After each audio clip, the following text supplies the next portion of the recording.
Welcome back to the fifth and final installment in making a Tudor gown. Today we are working on the French hood. So I start after cutting the buckram out by stitching the wire on with a zigzag stitch and an open toe foot. You can also do this by hand, but it is faster to do it machine, although you do risk the problem of possibly breaking a needle.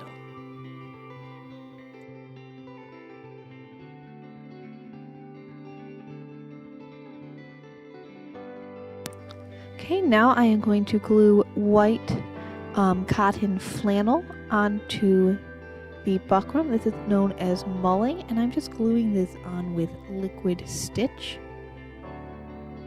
It helps keep the outer fabric looking smooth so there's no bumps and just gives it a much nicer, more complete finish when it's all put together.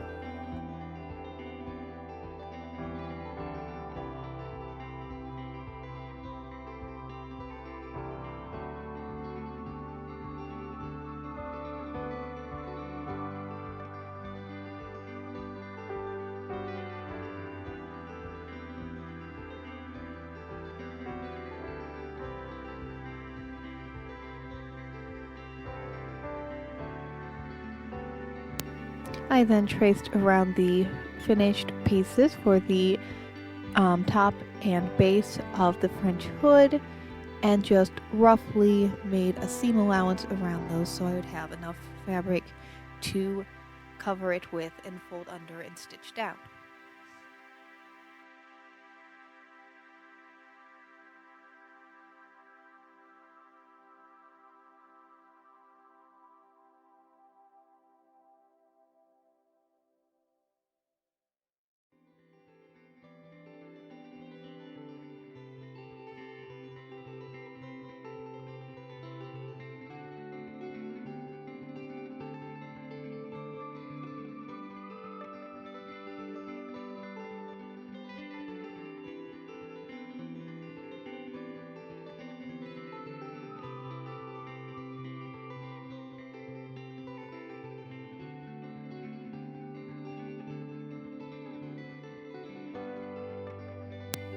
To cover the top crescent of the hood, I simply lay the piece on top of the blue velvet and then clip it on with these little hem clips, and then I will sew it down in the next step.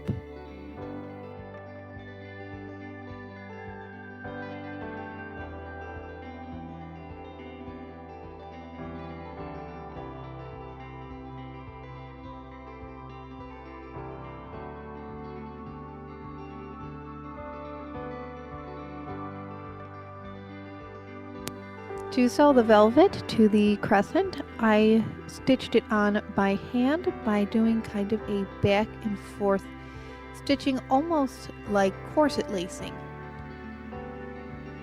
as you will see in just a moment, and occasionally making sure to catch through the flannel where it isn't too thick with glue.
For the lining, I used blue taffeta in a similar shade, and I folded the edges under and stitched it to the back edge of the crescent with kind of a whip / running slip stitch.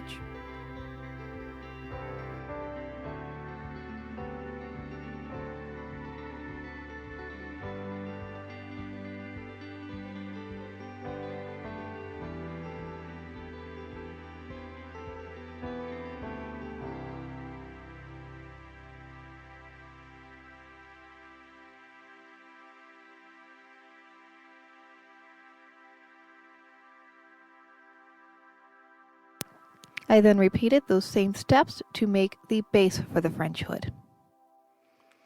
Then I stitched the back together after making sure it fit by using a very strong needle and strong doubled up thread and just stitching through all the layers until it felt firm and secure.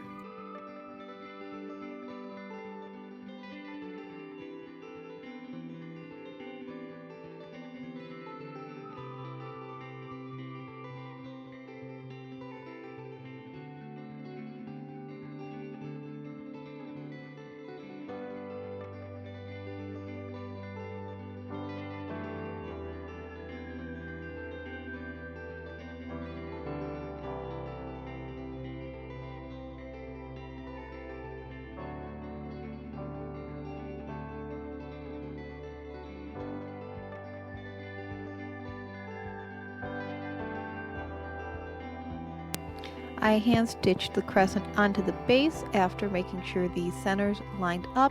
A curved needle would probably help with this, but I had a hard time gripping that in a way that felt both natural and comfortable for me, so I decided to struggle through with a regular straight needle.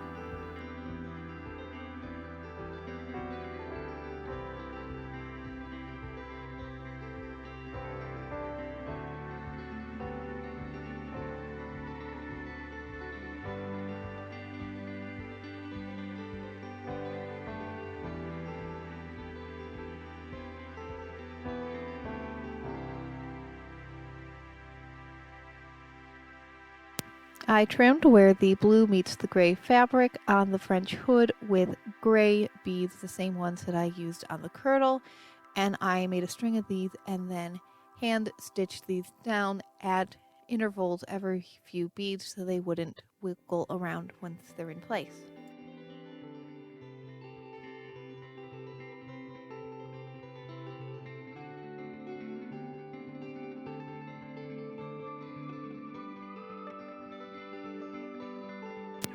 After this, I made the actual hood out of black satin, but I didn't film that because I forgot, but it's basically a tube with a curved edge that is stitched up the back seam and hemmed. To attach the hood, I stitched it on by hand, sometimes using a curved needle, sometimes a straight, depending on what worked best for me. I really should have done this before attaching the crescent piece, but I am stupid, so I struggled with this. Now that it is pretty much done, I decided it's just not blingy enough. So this is basically how the French hood looks, but I am going to add more bling to it in just a minute.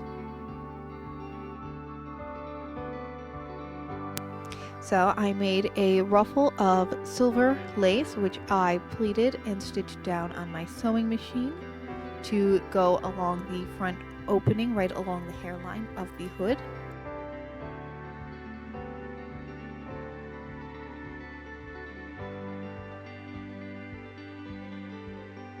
This was then cut in half and stitched to a strip of white cotton twill tape.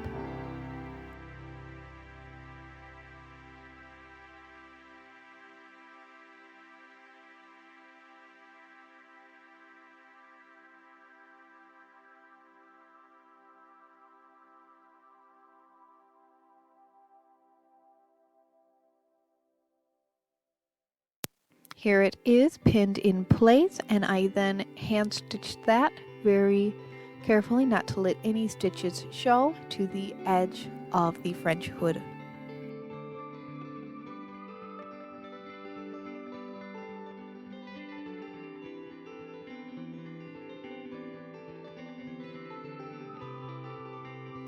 For extra bling, I decided to alternate these silver sliders with dark blue pearls that were also used on the girdle, and these will be double sets of pearls and will go along the top edge of the French hood. I then attached these more or less the same way that the gray pearls were attached to the lower portion of the hood.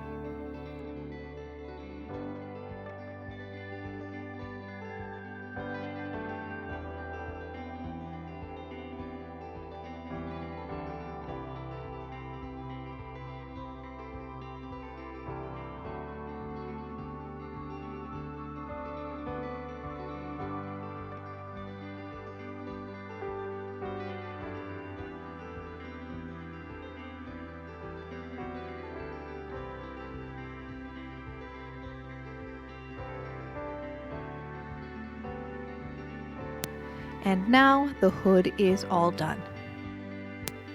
This is the sketch of how I wanted the belt to look. It will be made out of large white pearls and these silver sliders from JoAnn Fabrics.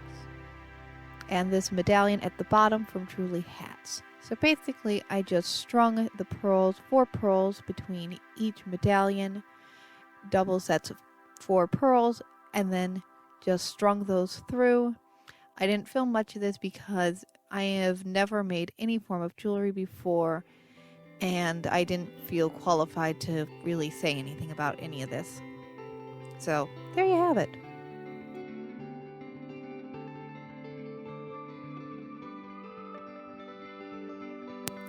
Here is the belt finished on my mannequin.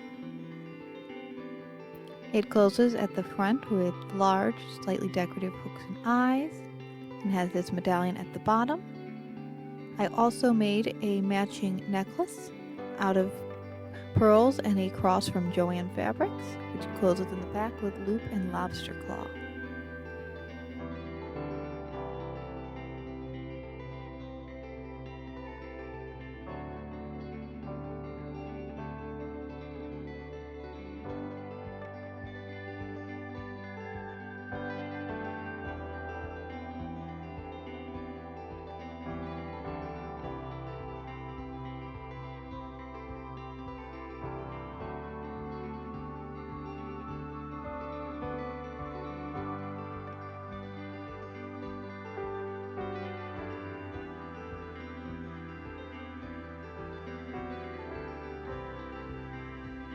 This brings making a Tudor gown to a close. I thank everyone who watched.